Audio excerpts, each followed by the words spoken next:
Good morning, everyone. What's the day, 23? Well, I tell you, I think those last 2 days caught up to me.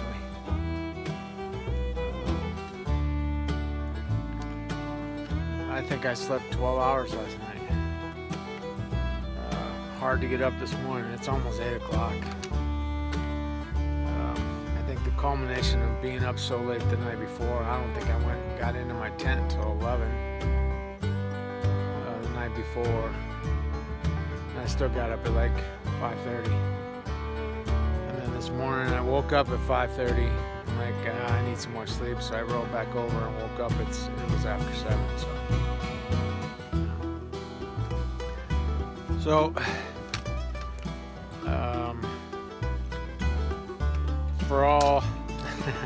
for all intents and purposes, today's not supposed to be too bad. I got one big hill to climb. It's called Twin something. And then after that, there's supposed to be 13 miles of just easy. So hopefully that's true. But I'm not even into the presidential range yet. So this old guy's feeling it. Anyway, I think I got 64 or 69, one of the 2 miles left to go to get to Gorham, which is my next resupply. What else? I guess that's about it for the beginning this morning. I go by one of the huts. The huts are for tourists come up here to sleep up in the mountains. They hike up from some road and they stay in these huts, pay an exorbitant amount of money to stay in these huts, and they feed them and everything, so it gets them. It's sort of a wilderness experience, but you got all the comforts of home. Well, the hikers usually aren't allowed to stay there, and they have water spigots that you can use, and they sell like $2 bowls of soup, that kind of stuff. This is normally. Well, because of COVID, all that's shut down. They're still not letting the hikers stay there, but the water's still there. They have a caretaker there. They sell $11 veggie burritos and $13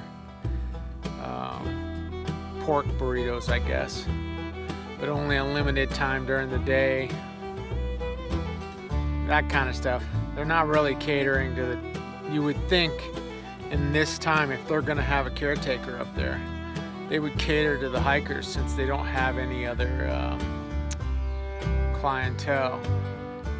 But they could care less. So I'm not sure the mentality behind that. You would think, well, hey, we got people in here, let's sell stuff, let's sell, $30 a night for a bunk or something like that. Act like a hostel. But they're not doing it, which it doesn't make a lot of sense. I understand, but I still don't understand it. The hostels are open. I think some of them are saying they're closed, but they're open.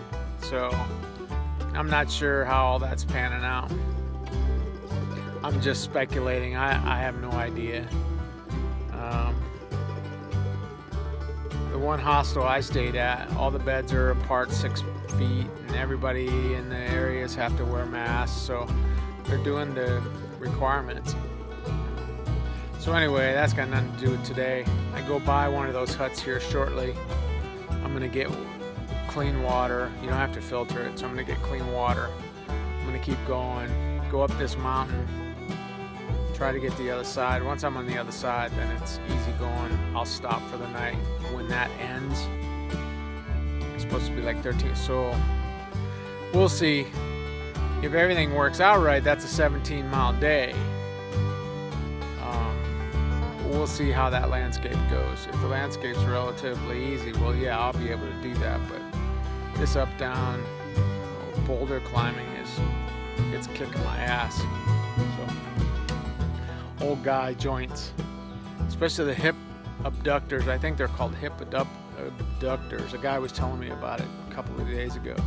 He goes, because my legs, I think my legs have figured it out. Well, not really. They're pretty sore. The feet are still paying the price.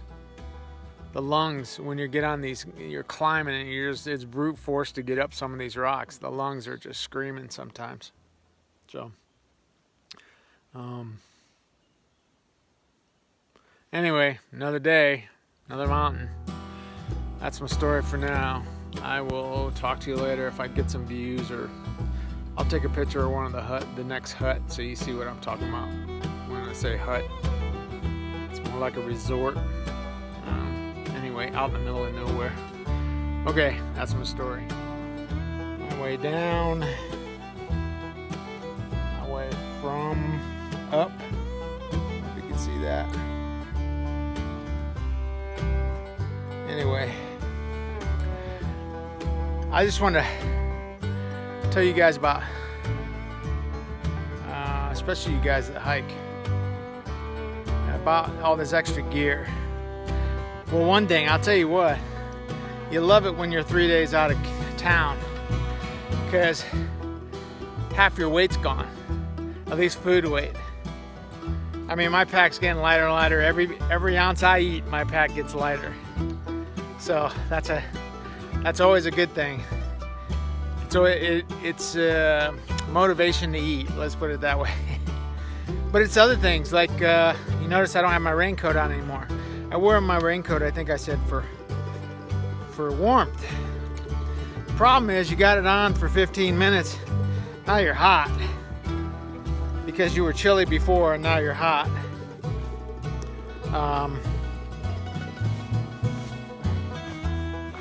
You end up having to stop, take off your pack.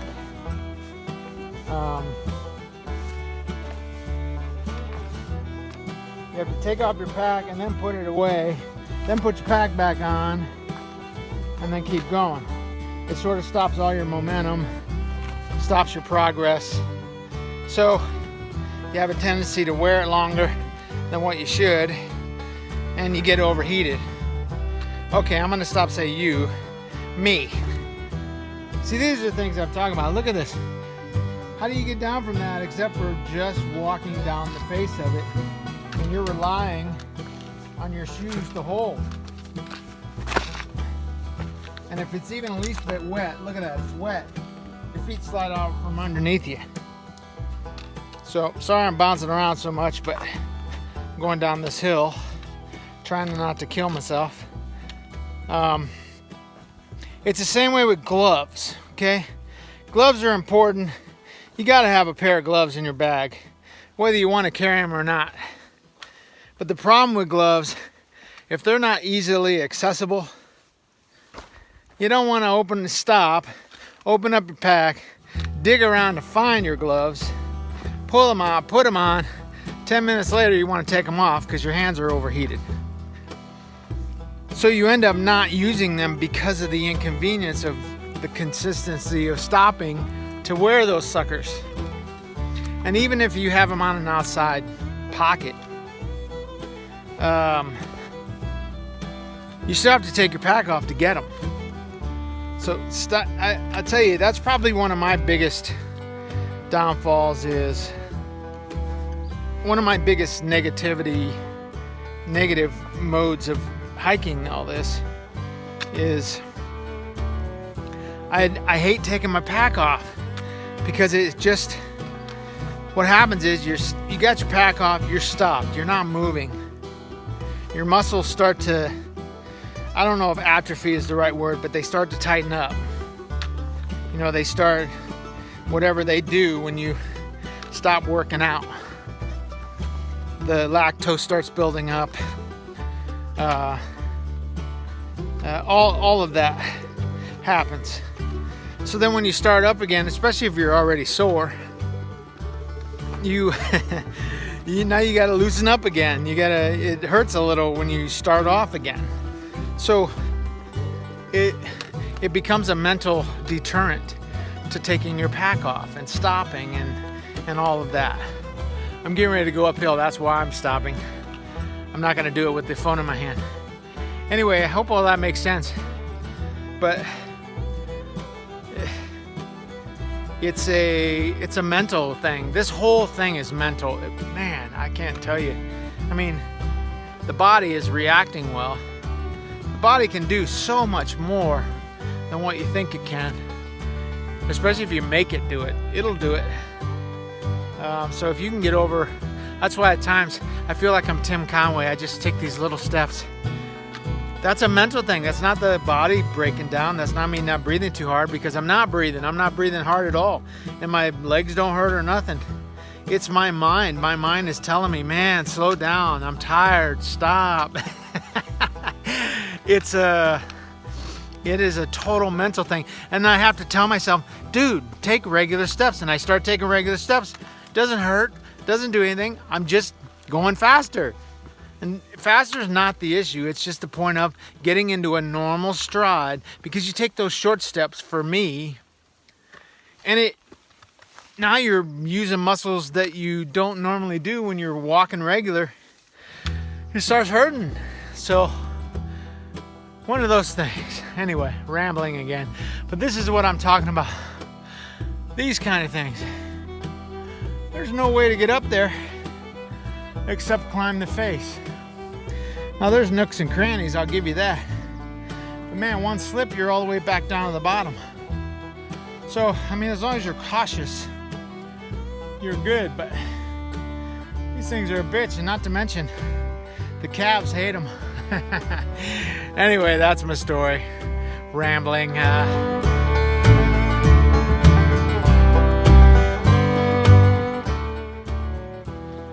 I keep telling myself, I hope I don't end up becoming the bionic man.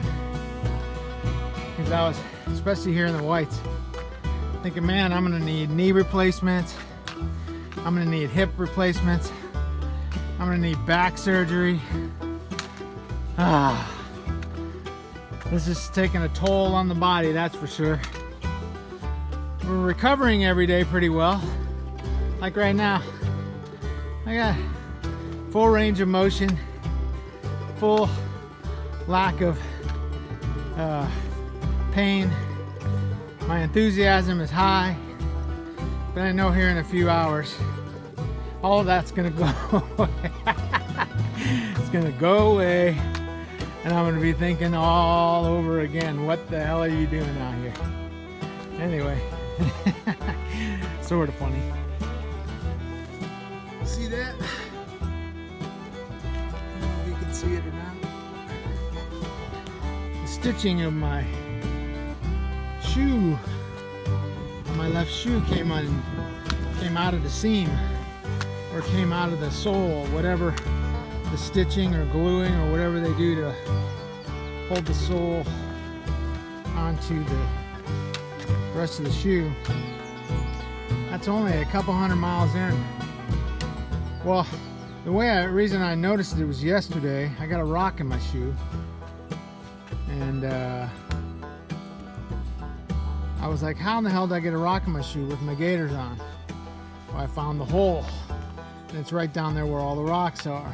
So anyway, these should last upwards of 400 miles. I shipped another pair of shoes to Monson, which was about 400 miles from my start point. But I don't know if these are going to hold up that far. I might have to get some new shoes and gore them. So, that's unfortunate. I love these Ultra Lone Peaks, the toe box, the room, and everything. Fantastic. But,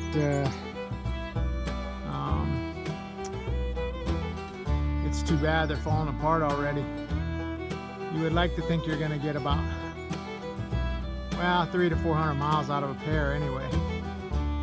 Most people are right around 400 miles. So I don't know why these came apart. It's not like they ripped. This is just plain pulling apart. So anyway, I'm at a downhill. You can see I'm pointing at this. I'm trying to figure out how I'm getting down it. So I gotta go because I'm not gonna hold the camera going down.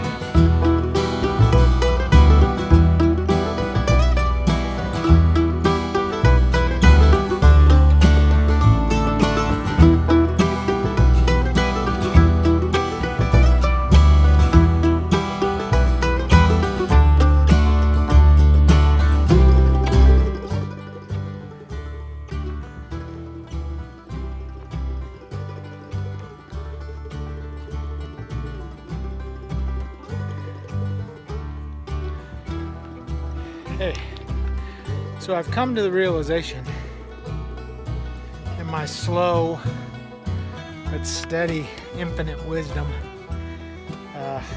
they say wisdom comes with age, right? Anyway, so these mountain trails,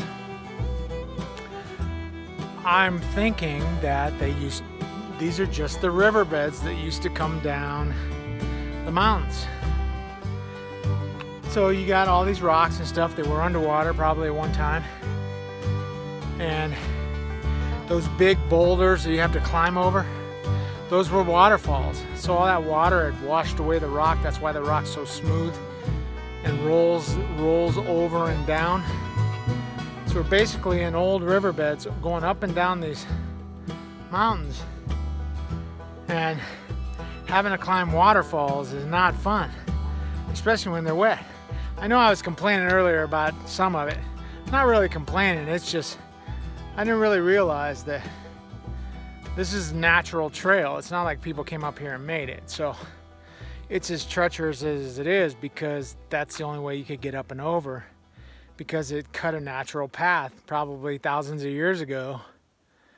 This probably used to be a raging river down here, all these rocks, and it wore away all the trees and eroded everything, and so this was one big massive giant waterfall that we walk up. So these are extinct waterfalls.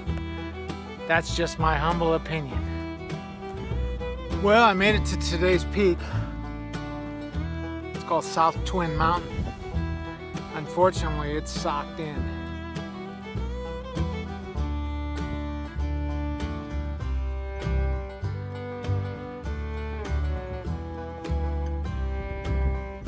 So, sorry, hit the button too quick. Up on Twin Mountain, or Southern Twin Mountain, something like that.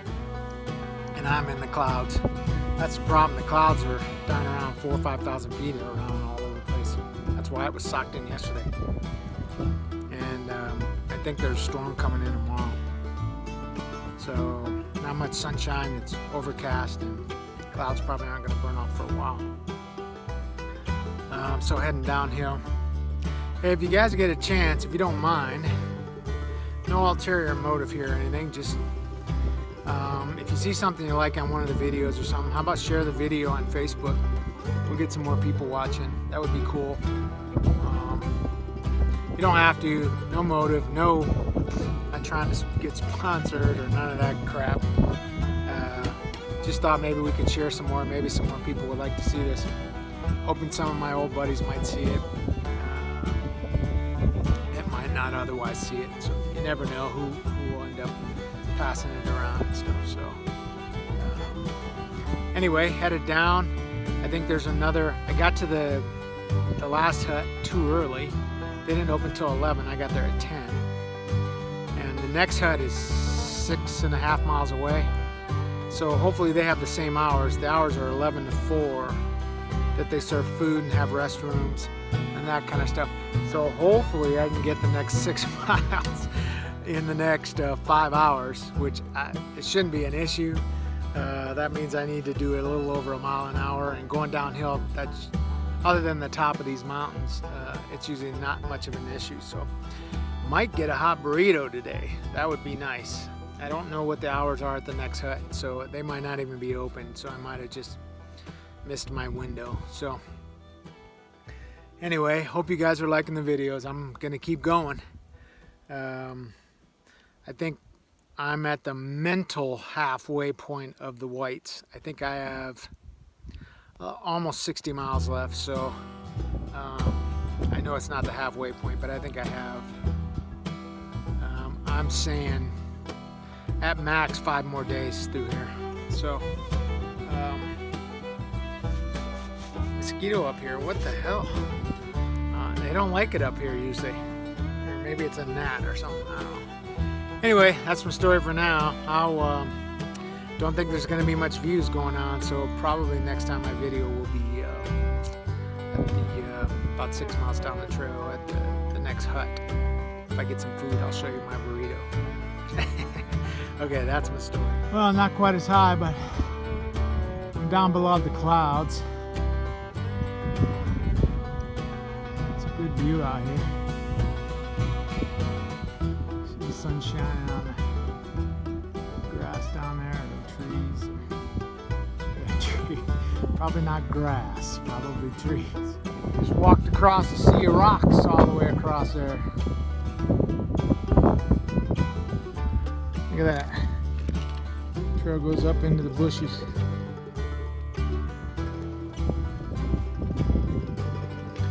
So I just ran into a guy. He was stopped and I needed to get a drink. So there's a water source, so I stopped. We talked a little bit. And how we got on the subject is beyond me. But he used to be a looper. So if you don't know what a looper is, there's this thing called the Great Loop. And most people, it's like, it depends where you start, but like in Chesapeake Bay up in Virginia, intercoastal waterways there, you can go all the way down the East Coast on the intercoastal waterway. It's not on the ocean, it's a little waterway that's inside, it's landlocked, sorta. But you're not in the big waves and all that stuff, you're actually it's sort of like a river. It's the intercoastal waterway. It goes all the way down to Florida, and you can go down and around Florida, but most people go across Florida, or people go down to the Keys, go all the way around Florida, back up the coast of Florida, up to the Mississippi River, and then you go up the Mississippi River all the way to the Great Lakes, and then you take the Great Lakes over to New York, and then you go back down to Chesapeake. It's called the Great Loop. Well, people live on this. They're called loopers. They do this. That's where they live. They live on their boats, and they just keep looping around. Where they find someplace they like, they stop. So there's towns and places all along the intercoastal waterway going up the Mississippi. So what you do is you go and you stop, and they have moorings and places to anchor out and marinas and all that stuff. You pull into these places and you can go into town. You anchor out, got your little dinghy. You get out, you go into town, have something to eat, or you can fish. If you like fish, you can fish and have your food, your fish, fresh fish every night. So anyway, ever since I found out about looping, way back when, I've always said, man, I would love to be a looper. Would love to get a, fifth or I don't know, small trawler, just pretty steady boat, not a fast one, big enough that you can live on. A couple of outboards on there, and you just putt down at whatever pace you want, and you just cruise around the eastern part of the United States.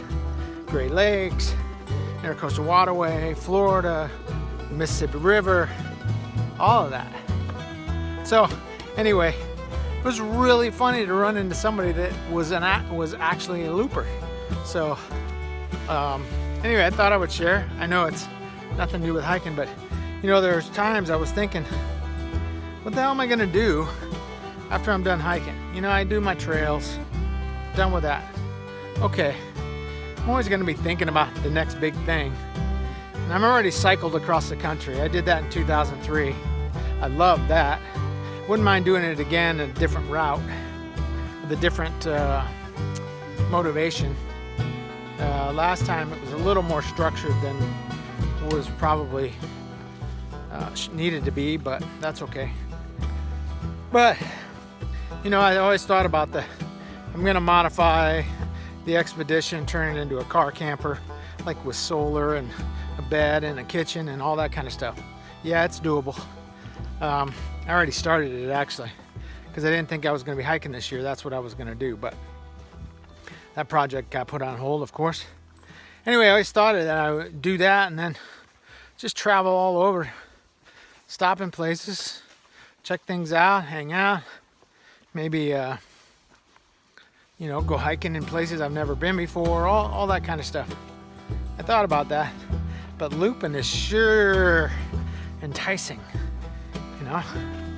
It sure would be a cool thing to do. I have some other friends that are wannabe loopers. I've told them about it. In fact, one guy in Deming, he knows who he is, if he's watching. I don't even know if he's watching. And he was like ready to jump in feet first. He goes, man, that would be my dream. And so I hadn't seen him for a while, and I saw him again. I go, I thought you'd be looping by now. He goes, man, I wish. I just can't. I can't pull away. So, and I know why now. So, anyway, off the wall story, sort of pertains to this. I mean, all this hiking's gonna end someday. I'm gonna have to stop beating up my body and give it a rest eventually. So looping would be awesome. Cool life.